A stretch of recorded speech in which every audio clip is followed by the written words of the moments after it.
আসসালামু আলাইকুম। আয়াতুন কুমিয়ে আপনাদের জানাই সকলকে স্বাগতম। আমি আজ আবারও একটি নিত্য নতুন রেসিপি নিয়ে হাজির হলাম। এটা বাচ্চাদের টিফিনে বলো বা ছোট থেকে বড় সকলেই পছন্দ করবে এই নাস্তাটি। চায়ের সাথেও বানিয়ে খেতে পারেন। তবে চলো বেশি দেরি না করে শুরু করা যাক একদম ঘরোয়া উপকরণ দিয়ে এই নাস্তার রেসিপিটি। তার জন্য এখানে আমি নিয়ে নিচ্ছি প্রথমে দুটো ডিম। তবে এখানে আপনারা চাইলে দুটোর বদলে বেশিও নিয়ে নিতে পারেন, আবার একটি ডিম দিয়েও বানিয়ে নিতে পারেন। আপনারা আপনাদের পছন্দ মতন ডিমটা যতটা পরিমাণ নেওয়ার ইচ্ছা নিয়ে নিতে পারেন। এবার আমি একটি বোলের মধ্যে ডিমটা ফাটিয়ে নিচ্ছি। এখানে আমি দুটো ডিম নিয়েছি, দুটো ডিমই ফাটিয়ে নেব। আপনারা ডিমের কোয়ান্টিটিটা কমিয়ে বা বাড়িয়ে নিতে পারেন। এবার এখানে দিয়ে দিচ্ছি আমি কিছুটা কুচনো পেঁয়াজ। এখানে আমি মিডিয়াম সাইজে দুটো পেঁয়াজ কুচিয়ে নিয়েছিলাম।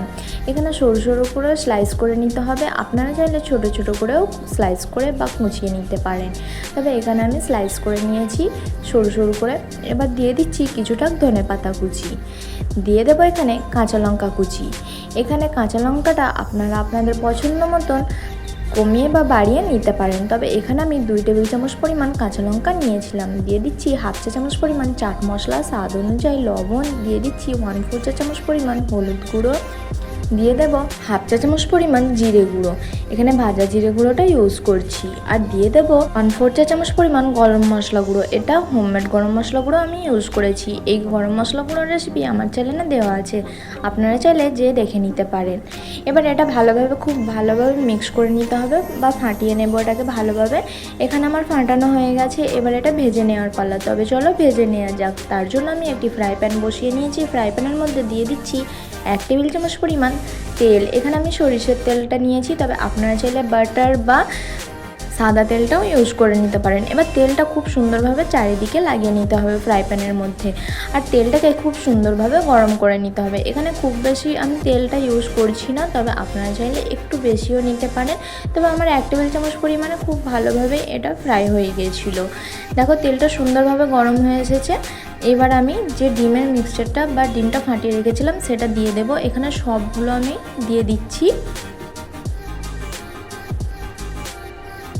এবার একটু চারিদিকে ভালোভাবে ছড়িয়ে নিতে হবে বা সমান করে নিতে হবে, যাতে কোনো দিকে কম বা কোনো দিকে বেশি না থাকে। তাই এইভাবে করে এটিকে সমান করে নিতে হবে। আর গ্যাসের ফ্লেমটা অবশ্যই এই পর্যায়ে লোতে রাখতে হবে। এই ডিম ফ্রাইটা অবশ্যই গ্যাসটা লোতে রেখে ফ্রাই করার চেষ্টা করবেন, নাহলে দেখবেন ওপর থেকে তো কালার চলে আসবে, নিচেটা পুড়ে যাবে আর একদমই কাঁচা রয়ে যাবে, যেটা পাল্টাতে গেলে এটা অনেকটা অসুবিধা হবে। তাই গ্যাসের ফ্লেমটা লোতে রেখে আপনারা চাইলে ওপর থেকে কিছু ঢাকনা দিয়ে ঢাকাও দিয়ে দিতে পারেন। তাহলে দেখবেন খুব সহজভাবে এটা সুন্দরভাবে ভাজা হয়ে যায়। দেখো এক পিঠটা খুব সুন্দরভাবে লাল হয়ে এসেছে। এবার আমি অন্য পিঠটাও সেম পদ্ধতিতে ফ্রাই করে নেব। তাই এইভাবে করে পাল্টিয়ে নিচ্ছি। দেখো এইভাবে কত সুন্দরভাবে কালার এসে গেছে, তাই না? একদমও পড়েনি। আর কত সুন্দর কালার এসেছে। এই পিঠটাও এবার লো ফ্লেমে আমি ভালোভাবে ফ্রাই করে নেব, যাতে কোনোভাবে কাঁচা না থাকে। এখানে আমার ফ্রাই করা হয়ে গেছে। এবার এটা ঠান্ডা করে নেব। অন্যদিকে আরেকটি বোল নিয়ে নিচ্ছি। বোলের মধ্যে নিয়ে নিচ্ছি 1 কাপ পরিমাণ ময়দা। এখানে আপনারা চাইলে ময়দার বদলে আটাও নিয়ে নিতে পারেন, তবে ময়দা দিয়ে বানালে খুব সুন্দর একটা ক্রিসপিনেস আসে আর খেতে বেশি ভালো লাগে, মুচমুচে হয়।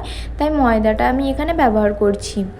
এখানে ডিমের পরিমাণটা যতটা বাড়িয়ে নেবেন বা কমিয়ে নেবেন সেই পরিমাণে এখানে সবগুলো উপকরণ কমিয়ে বাড়িয়ে নিতে হবে। এবার দিয়ে দিচ্ছি কিছুটা ধনেপাতা কুচি, দিয়ে দিচ্ছি হাফ চা চামচ পরিমাণ মশলা গুঁড়ো, দিয়ে দিচ্ছি 1/4 চা চামচ পরিমাণ হলুদ গুঁড়ো, দিয়ে দিচ্ছি চাট মশলা 1/4 চা চামচ পরিমাণ, স্বাদ অনুযায়ী লবণ, আর দিয়ে দেবো এখানে লঙ্কার গুঁড়ো। তবে বাচ্চাদের জন্য যদি বানিয়ে থাকেন লঙ্কার গুঁড়োটা স্কিপও করতে পারেন। এবার সুন্দরভাবে এটাকে মিক্স করে নিতে হবে। এখানে আমার সুন্দরভাবে মিক্স করা হয়ে গেছে। এবার আমি এর মধ্যে দিয়ে দেব চালের আটা। এখানে অবশ্যই চালের আটাটা ইউজ করার চেষ্টা করবেন, তাহলে দেখবেন চালের আটাটা ইউজ করলে বেশি মুচমুচে আর খেতে ভালো লাগে। তাই এখানে চালের আটাটা অবশ্যই ইউজ করার চেষ্টা করবেন। এখানে চালের আটাটা দিয়ে দিচ্ছি আমি 3 টেবিল চামচ পরিমাণ। এবার আবারও মিক্স করে নেব। মিক্স করা হয়ে গেলে এবার অল্প অল্প পানি দিয়ে এটি একটি ব্যাটার তৈরি করে নিতে হবে। তবে খুব বেশি পাতলা ব্যাটার বানানো যাবে না, আবার খুব বেশি থকথকেও না। ওই যেমন বেগুনি বানাবার সময় আমরা বেসনের যে ব্যাটারটা তৈরি করি যেরকম ঘন, ঠিক তেমন ঘন এই ব্যাটারটা তৈরি করে নিতে হবে। আমি দেখিয়েও দিচ্ছি যে কতটা ঘন রাখতে হবে। আশা করি দেখে নিশ্চয়ই বুঝতেই পারছেন যে কতটা ঘন হয়েছে।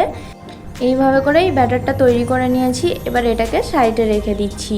অন্যদিকে আমি যে ডিমটা ফ্রাই করে রেখেছিলাম আগে থেকে, সেই ডিমটা নিয়ে নেব। এবার ডিমটাকে আমি পিস পিস করে কেটে নেব। এখানে পছন্দ মতন কেটে নিতে হবে। আমি এইভাবে করে প্রথমে লম্বা লম্বা করে কেটে নিচ্ছি। এখানে আপনারা চাইলে স্কোয়ার শেপ করেও কেটে নিতে পারেন। আপনারা আপনাদের পছন্দ মতন শেপ দিয়ে ছোট বা বড় করে এটিকে পিস করে নিতে পারেন। এখানে আমার পিস করা হয়ে গেছে, দেখে নিশ্চয়ই বুঝতেই পারছেন। আর দেখিয়ে দিচ্ছি যে ডিমটা কতটা মোটা লেয়ার রাখতে হবে। আশা করি দেখে নিশ্চয়ই বুঝতেই পারছেন যে কতটা মোটা আর কত পাতলা করে ফ্রাই করতে হবে, দেখে নিশ্চয়ই বুঝতে পারছেন। এবার আমি একটি প্লেটের মধ্যে তুলে নিচ্ছি ডিমগুলো। এবার চলে যাচ্ছি ফ্রাই করতে। এবার দেখো এইভাবে করে ব্যাটারের মধ্যে ডিপ করে নিতে হবে। আর তেলটা আমি বসিয়ে দিয়েছিলাম আগে থেকে গরম হওয়ার জন্য। এবার গ্যাসের ফ্লেমটা লোতে রেখে এইভাবে করে ডিপ করে আমি ফ্রাই করে নেব।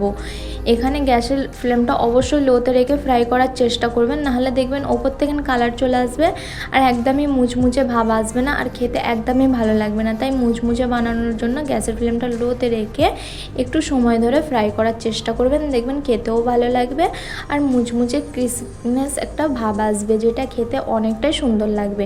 এবার ওপর থেকে এইভাবে করে একটু তেল ছিটিয়ে ছিটিয়ে দিচ্ছি যাতে চারিদিক থেকে ভালোভাবে এটি ফ্রাই হয়ে যায়।